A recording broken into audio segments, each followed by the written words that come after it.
ওকে, আজকে আমরা শুরু করব ক্লাস 7-এর 4 দশমিক অনুশীলনী 4.2 ভাগের নিয়মগুলো। হ্যাঁ, এটা ভাগের নিয়ম করার আগে আমরা এই দুইটা জিনিস সেখানে দেখব। হ্যাঁ, এটা হচ্ছে, এটা সূচকও বলতে পারো, ভাগের সূচকের সাথে একটা মিল আছে। আর এটাকে বলে, ধরো এ আর একটা পাওয়ার থাকে, এই পাওয়ারটাকে আমরা বলি এম বা এ স্কোয়ার, যেটি থাকে। জাস্ট একটা এক্সাম্পল হিসেবে আমরা দেখাচ্ছি, a to the power m divided by a to the power n. এইটাকে আমরা যে সময় এই ভাগ থেকে সূচকের মধ্যে নিব, তখন সাথে কী হবে, বিয়োগ হবে, মাইনাস এম মাইনাস এন হবে। ঠিক আছে, এরপরে একইভাবে ভাগ দুইভাবে হয়, আমি দুইভাবেই দেখাচ্ছি। এইভাবে মাঝখানে ভাগ দিলেও একই উত্তর আসবে, আর এইভাবে দিলেও উত্তর একই আসবে, এম মাইনাস এন। আমি মনে হয় বুঝাইতে পারছি। এখানে যেমন এ দুইবার লিখছি, আমরা শুধু একবার লিখব। এখানে যদি পাওয়ার এরকম 2বার 3বার 4বার থাকে সমস্যা নেই, কিন্তু একটা বেস নিতে হবে। বেস নিতে হবে কয়টা? একটা। যদি একই রকম বেস থাকে, অন্যরকম থাকলে সেটা নিতে পারবো না। যদি এ থাকে এ, এক্স থাকে এক্স, এক্স এ থাকলে দুইটার চেয়ে একটা, মানে দুইটা নিতে পারবো না, আলাদা আলাদা একটা নিতে পারবো। আর একটা জিনিস দেখাই দিই, এর সাথে যদি পাওয়ার 0 আসে, মানে মাইনাস দেখাচ্ছে যে একটা অঙ্ক করলাম 0 আসলো, সেটার উত্তর আসবে 1। কেমন এক্সাম্পল আমি দেখাই দিচ্ছি। মনে করো এ টু দি পাওয়ার -1। এখন এটা যদি আমরা করি যোগ বিয়োগ, তাহলে কী হবে, এর পাওয়ার হলো 0।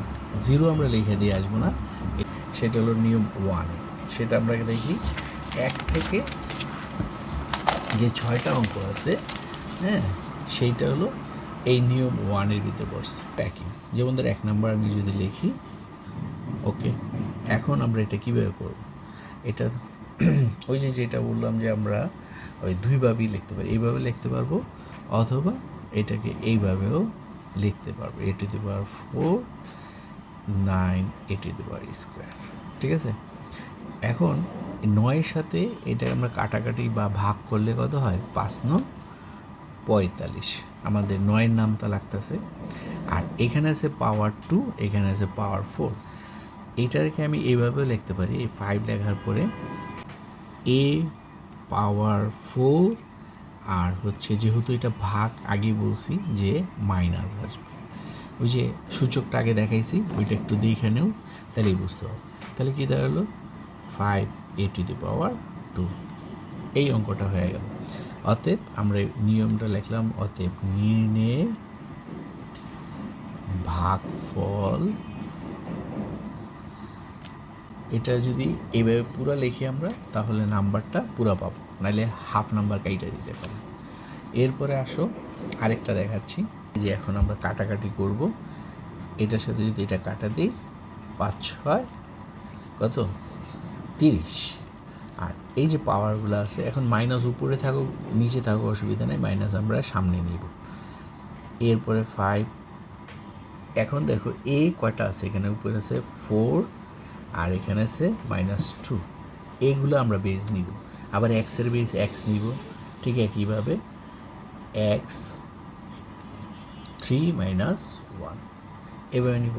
এখানে নাই মানে কি, এটা মনে মনে এখানে পাওয়ার 1 আছে, 1 a to the power 2 x to the power 2। Okay, একইভাবে তোমরা উত্তরটা লিখে নেবে। আমি বুঝাইতে পারছি, এবং 6 নাম্বারটা দেখাচ্ছি।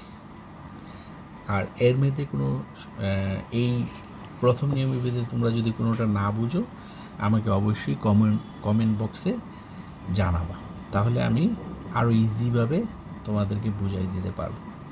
ইকুয়াল চিহ্ন দিয়ে পরে মাইনাস মাইনাস কী হলো, যেহেতু দুইটাই মাইনাস, কাটা গেল। এটার সাথে এটা কাটা দিলে কী হলো, 11 হলো। 2-এর নাম তো আমরা তো অবশ্যই পারি, যে 11 নিলাম, পাওয়ার এনে x to the power 3, x x base ধরবো, -1। আগেই বলছি এটা নাই মানে মনে মনে একটা 1 ধরবা, এগুলাতে 1 ধরবো। তাহলে y 2 - 1, আর z জেড এইটাও 1, এইটাও 1, ঠিক আছে। আর এক্স স্কোয়ার, তারপর হলো ওয়াই 1, আর জেড যেহেতু 0, 0ই রাখবো।